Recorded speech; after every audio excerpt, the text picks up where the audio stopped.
আমরা 300 আসনের প্রতিযোগিতার জন্য প্রস্তুতি নিচ্ছি।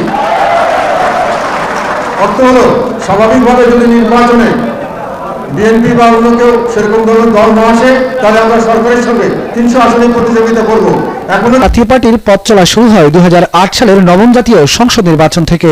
সেবার বিএনপি জামাত নেতৃত্বাধীন 4 দলীয় জোটকে হারিয়ে ক্ষমতায় বসে আওয়ামী লীগ জাতীয় পার্টির মহাজোট সরকার। এরপর থেকেই কখনো বিরোধী দল, কখনো সরকারের মন্ত্রিসভায়, আবার কখনো উভয় ভূমিকায় থেকে আওয়ামী লীগকে নির্ভর সঙ্গ দিয়েছে জাতীয় পার্টি। 2014 সালের 5 জানুয়ারির নির্বাচনে দৃশ্যত দুটি ভাগে বিভক্ত হয়ে যায় দলটি।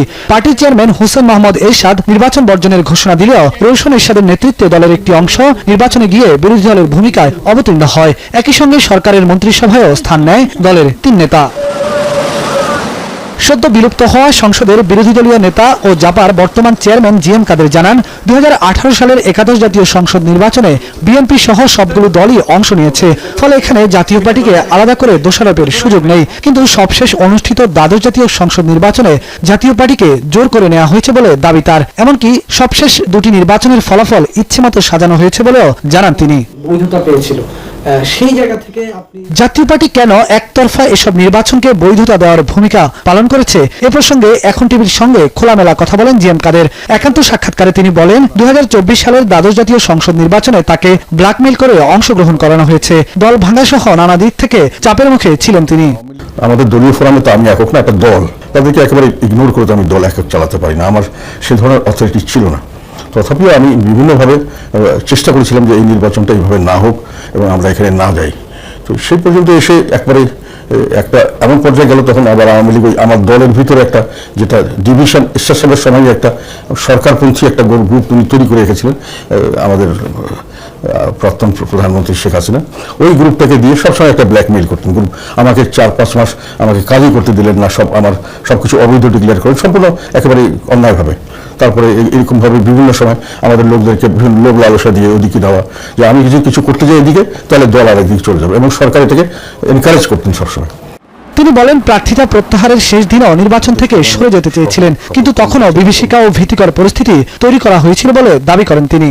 এটা তো এমন একটা বিভীষিকাময় পরিস্থিতি ছিল যে তাকে কোথায় কি করা হবে কেউ জানেন। একটা ভীতিকর পরিস্থিতি তো ছিলই। শেষ পর্যন্ত একটাই ডেট ছিল, তখন আমি চুজ করলাম যে আমি নির্বাচন করব না। সেইভাবে প্রিপারেশন নিয়েছিলাম, সবকিছু করা হয়েছিল, কিন্তু যখন আমরা একটু এক্সিকিউট করতে যাব আমি, তখন বাধাপ্রাপ্ত হয়েছি আর কি।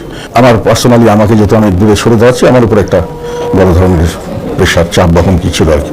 এমনকি নির্বাচনের দিনও দলকে ভোটের মাঠ থেকে সরে যাওয়ার ঘোষণা দিতে চাইলে তৃতীয় লিঙ্গের প্রার্থী দ্বারা পরাজয় বরণ করানো সহ নানা চাপ প্রয়োগ করা হয় তার উপর। আমাকে হিউমিলেট করার চেষ্টা তো আগাগোড়াই করা হয়েছে। নির্বাচনের দিনও আমি বলেছি নির্বাচন হচ্ছে না। সরকারের বিরুদ্ধে অবস্থান নিলে তাদের পরিণতি কি হতে পারে অনেক ধরনেরই দেখানো হয়েছিল।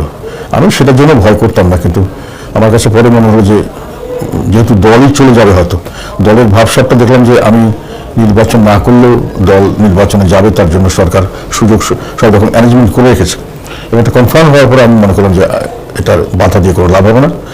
আলাপচারিতার এক পর্যায়ে জাপা চেয়ারম্যান জানান, 2018 ও 24 সালের নির্বাচনের ফলাফল শতভাগ সাজানো ছিল। তিনি বলেন, 2024 সালের নির্বাচনে ফলাফল 3 ভাবে ঠিক করা হয়।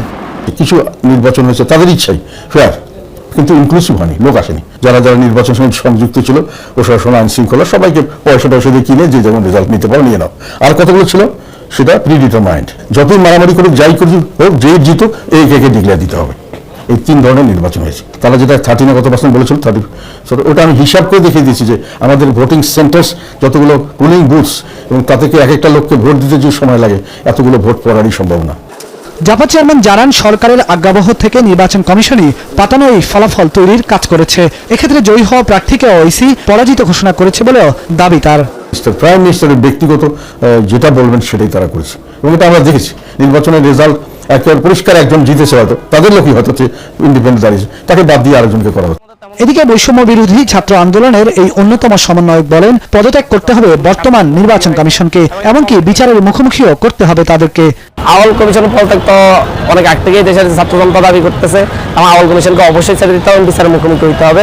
কারণ তারা যে ফাতানো নির্বাচন 2024 সালে করেছে, একটা ফ্যাসিস্টকে, তারা সংবিধান লঙ্ঘন করে মূলত নির্বাচনটা করেছে, এবং একটা ফ্যাসিস্টকে ক্ষমতায় রাখার সকল নীল নকশা বাস্তবায়ন করেছে।